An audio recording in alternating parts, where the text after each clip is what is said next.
Alright, this is just a quick how-to video.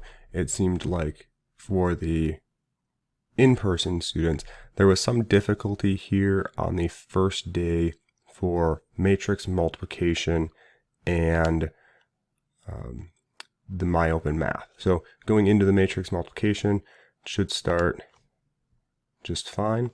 Now you'll notice some or a couple of them are set up where you can just put the numbers into the matrix. It tells you what size it's going to be or what size it could be, and you can answer these questions.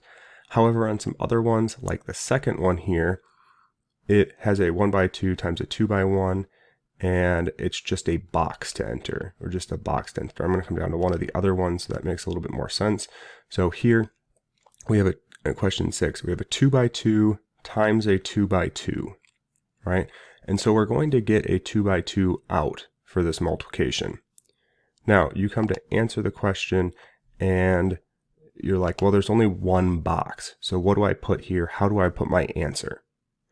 And if you're like, oh, there's a video to help, but the video to help will help you with doing the problem and getting the answer on paper, but it doesn't really help you with answering it. So if you click on the box here, you'll notice that you kind of have two options. So enter your answer as a matrix, and you can get more information down here. That's one way to do it. It works, but it's a little bit messy and a little bit confusing. So if you want to try to figure it out that way, you can. Basically use a bracket, and then in parentheses with commas, you do each row, and then you separate rows by commas as well. Or you can come here, and it has a matrix function here where you can say, okay, well, it's going to be a 2 by 2, and so I'm going to put in a 2 by 2, and then you just have the matrix there. And had you wanted to use something else, you could. Otherwise, you can also add columns and rows, right? I can make this as big as I need it to be. Ignore that one because I just put in another matrix. But that's all you need to do, right? So it's a 2 by 2, and I don't know, I didn't figure this problem out, but then you just put your numbers in.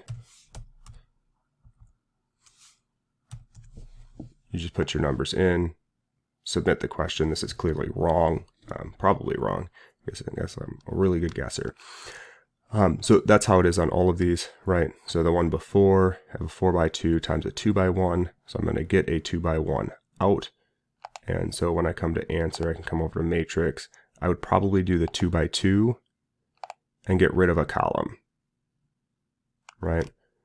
A 1 by 2 times a 2 by 1. I should get a 1 by 2. So the same thing as I'll start with the 2 by 2, and then I'll get rid of a row and things like that.